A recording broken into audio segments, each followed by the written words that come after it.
ख्वाबों की बाल्टी। वो सवाल जिस पर बहुत सारे लोग रुक जाते हैं कि अगर आप तमाम उम्र सिर्फ़ पैसे ही बचाते रहेंगे तो फिर आप उससे लुत्फ़ अंदोज़ कब होंगे।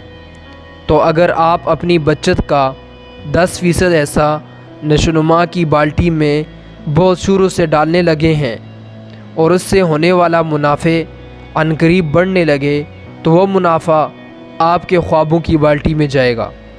अगरचे शुरू में ये बहुत कम होगा लेकिन वक़्त के साथ साथ यह बढ़ता जाएगा। ख्वाबों की बाल्टी वो बाल्टी है जिसके अंदर आप नशोनुमा की बाल्टी में से पैसे डालते हैं ताकि आप मादी चीज़ों से लुत्फ़ अंदोज़ हो सकें और ज़िंदगी में वो अशिया और तजर्रुबात हासिल करें जिनके बारे में आप ख्वाब देखते हैं। जैसे वो गाड़ियाँ जो आप ख़रीदना चाहते हैं, वो जगह जिनका आप सफ़र करना चाहते हैं, वो खैराती इदारे जिनको आप पैसे देना चाहते हैं, वो रिश्तेदार जिनकी आप माली तौर पर मदद करना चाहते हैं, वो वजीफ़े जो आप मुस्तहिक तलबा को तालीम के लिए देना चाहते हैं। याद रखें, ख्वाबों की बाल्टी मुनाफ़ा हासिल करने के लिए नहीं होती। आप पुरतईश अखराजात अपने ख्वाबों की बाल्टी में मौजूद पैसे से पूरे करते हैं, क्योंकि अगर आप पहले ख़र्च करना शुरू कर दें और बचत न करें तो फिर आपके लिए अपने हुदूफ़ को हासिल करना नामुमकिन हो जाता है और आप नफ़ा दर नफ़ा का फ़ायदा नहीं उठा पाएंगे। अगर आप अपने तहफ़्फ़ुज़ की बाल्टी में से बहुत ज़्यादा ख़र्च करना शुरू कर दें तो आप अपने तहफ़्फ़ुज़ को ख़तरे में डाल देंगे और आपके नशोनुमा की बाल्टी भी ख़तरे का शिकार हो जाएगी और आपके ख्वाबों की बाल्टी में कभी भी ज़्यादा रकम जमा नहीं हो सकेगी। बीज खाए नहीं जाते, फसल वही हासिल करता है जो बीज बोता है।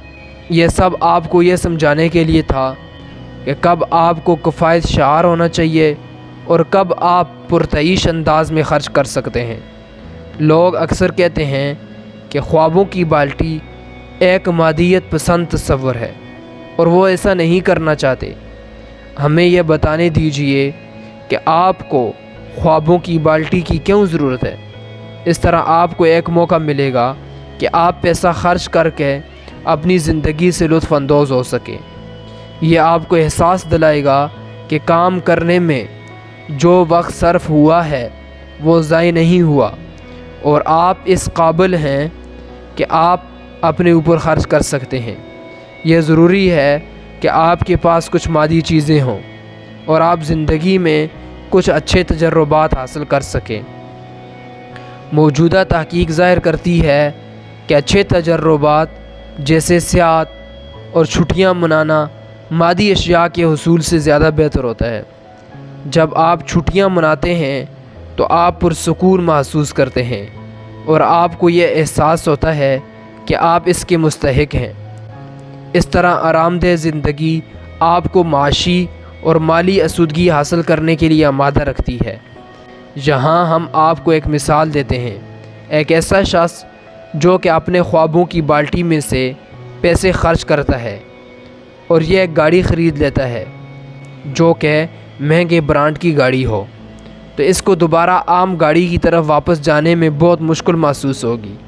इसका दिमाग इस तरह के कई तरीके सोचेगा कि किस तरह ज़्यादा पैसा बनाया जा सके ताकि वो अपने इस नए मेयार को बरकरार रख सके। इसी तरह फ़र्स्ट क्लास में सफ़र करना, महंगी गाड़ियाँ चलाना, नए नए मुल्कों और जज़ीरों का सफ़र करना और खैराती अदारों के ज़रिए यतीमों की मदद करना, सब ऐसे तजर्रुबात हैं जिनके ज़रिए मुस्बत जज्बात जन्म लेते हैं। याद रखिए, ज़िंदगी में हम हर काम अपनी ज़हनी और जज्बाती आसूदगी के लिए करते हैं। बाज़ औक़ात अपने ख्वाबों की बाल्टी में से ख़र्च करने को आसूदगी करार दिया जाता है। आसूदगी सिर्फ़ अच्छा महसूस करने के लिए पैसा खर्च करने का नाम नहीं है, बल्कि इसका मतलब यह है कि आप ख्वाबों की बाल्टी में से पैसे निकालें जो कि आपने सरमायाकारी के ज़रिए हासिल किए हैं। इसकी मदद से जो चाहें ख़रीदें और वो तजर्रुबात हासिल करें जो आप चाहते हैं। इस बाल्टी में से आप जितनी चाहें रकम खर्च कर सकते हैं। کیونکہ یہ آپ کے لاشعور کو بتاتی ہے کہ آپ اس کے مستحق ہیں۔ آپ نے کمایا ہے اور آپ اس کو دوبارہ بھی کما لیں گے۔